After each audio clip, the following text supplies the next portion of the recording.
এই বাড়িটাকে বহুদিন আগে গুটিয়ে দেওয়া দরকার ছিল। এটা একটা ফেরাউনের বাড়ি, এটা আবু জাহেলের বাড়ি, এটা প্রস্তাবখানা হওয়া উচিত। আমি মনে করি এটা গণপ্রস্তাবখানা বানানো উচিত। ওদের লজ্জা নাই, শরম নাই, এরা বেহাইয়া। এদেশে যদি কোনো বেহাইয়া দল থাকে এরাই আছে একমাত্র আওয়ামী লীগ। আমি বলবো যে যারা আওয়ামী লীগ করেন আপনারা কানে ধরে শপথ করেন আমরা জীবন আওয়ামী লীগ করবো না।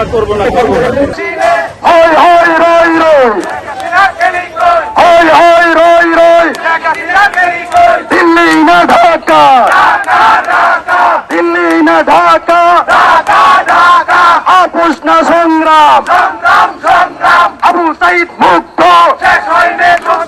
আবু সাইদ মুক্ত।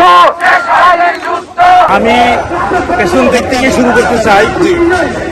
দেশ স্বাধীন হওয়ার পর থেকেই এই বাড়িটা ছিল একটা স্বৈরাচার রাজপাল। ৭২ থেকে ৭৫ পর্যন্ত বাংলাদেশের যত সাহায্য আসতো বিদেশ থেকে সব সাহায্য রিলিফ এখানেই বন্টন হইতো। এই শেখ মুজিবের বেডরুমে বসে বন্টন হইতো। তার পরিবার, তার আত্মীয় স্বজন এখানে বসেই শোষণের রাজনীতি শুরু করেছে। আমরা 7 দিন পরও 1 কেজি আটা পাই নাই ৭৪ সনে। না খেয়ে দিনের পর দিন আমরা দিন যাপন করেছি। আর সে তার পরিবার নিয়ে, তার আত্মীয় স্বজন নিয়ে এই বিল্ডিংয়ে বসেই ষড়যন্ত্র করতো আর এই রিলিফ করে। আর আমেরিকা থেকে ভালো ভালো ঘি আসতো, এই ঘিগুলো দিয়ে পরোটা বাজে বাজে তারা খাইতে আনন্দ করতো। আর আমরা গ্রামের মানুষ মাসের পর মাস, দিনের পর দিন না খেয়ে ৭৪ সনে দিন কাটিয়েছি।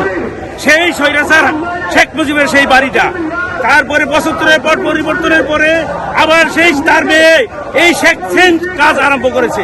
সে দীর্ঘদিন এই বাড়ির থেকে ষড়যন্ত্র হতো। আসলে এই বাড়িটাকে বহুদিন আগে গুটিয়ে দেওয়া দরকার ছিল। এটা একটা ফেরাউনের বাড়ি, এটা আবু জাহেলের বাড়ি, এটা প্রস্তাবখানা হওয়া উচিত। আমি মনে করি এটা গণপ্রস্তাবখানা বানানো উচিত। আজকে আমার কলিজাটা ভরে গেছে যে ছাত্র জনতা জেগেছে। বাংলাদেশের মানুষ তোমরা দেখো, মানুষ জেগলে মানুষজন অত্যাচারিত হয়, মানুষজন জাগে তাহলে কি করতে পারে। কত কষ্ট মানুষের, মানুষ আজকে কত কষ্ট কলিজার থেকে আসতেছি না। তবে আমি নিজেও বুঝাইতে পারতেছি না আমার ভিতরে কত কষ্ট, কত অসহায়, কত দিন যাপন করছে বাইরে, ঘরে ঘুমাইতে পারি নাই। পুলিশের অত্যাচার করছে, ছাত্রলীগ অত্যাচার করছে। যে এই সব এর পেছনে শেখ হাসিনা তার পরিবার। মাঝখানে গুলি করে আপনি ক্ষমতায় টিকে থাকতে চাইছিলেন, কিন্তু আম জনতা রাস্তায় লক্ষ লক্ষ মানুষ নেমে গিয়ে আপনাকে প্রতিহত করে আপনাকে পালিয়ে যেতে বাধ্য করেছে। এটাই হচ্ছে বাস্তব, এটাই বাস্তবতা। আপনাকে এই বাস্তবতা মেনে নিয়ে যারা ভবিষ্যতে রাজনীতি করবেন এই দেশে, এই সোনার দেশে মানুষের কল্যাণের জন্য আপনারা রাজনীতি করবেন। আমার ব্যক্তিগতভাবে এবং আম জনতার পক্ষ থেকে, বাংলাদেশের সকল মানুষের পক্ষ থেকে আমার রাজনৈতিকবিদদের কাছে এটাই চাওয়া এবং এটাই পাওয়া। তার এই হুমকি, তার ধামকি, তার পুলিশ লীগের অত্যাচারের জন্য আজকে সংগ্রামী জনতা এই 32 অবস্থান নিয়েছে। তাদেরকে একটা বার্তা শুধু দিতে চাই, এই দেশে যেন আর কোনোদিন কোনো ফ্যাসিস্ট সরকার না আসে। ফ্যাসিস্ট সরকারের শেষ কি অবস্থা হয় সেটা যেন এই বাড়ি থেকে সবাই শিক্ষা দেয়। আমি শুধু এটাই বলবো, এবং সবাই যেন জনতাকে ভয় করে, বাংলাদেশের ভোটকে যেন আর কেউ প্রভাবিত কোনোদিন না করে। সে এবং তার দলের লোকেরা দেশের মানুষের উপর শুধু অত্যাচার করেছে। সে অত্যাচারের প্রতিফল আজকে তারা পেয়েছে, তাদের বাড়ি ভাঙা হয়ে গেছে।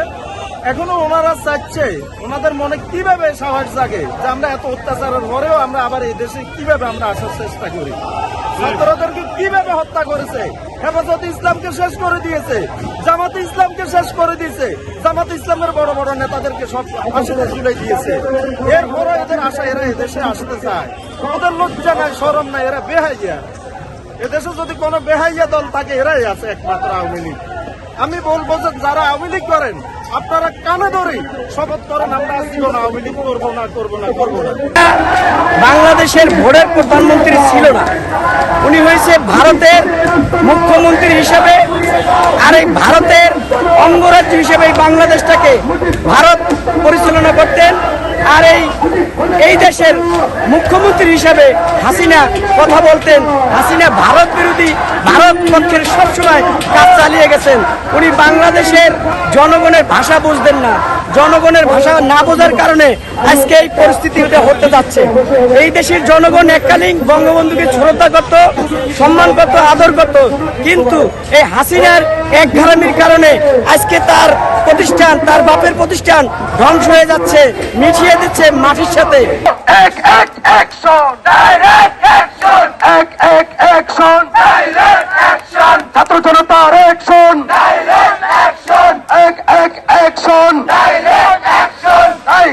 অ্যাকশন হই হই রই রই গুলামি না আজাদি আজাদি আজাদি গুলামি না আজাদি আজাদি আজাদি গুলামি না আজাদি আজাদি আজাদি দিল্লি না ঢাকা দিল্লি না ঢাকা সালামি না রাজপথ আবু সাইদ মুক্ত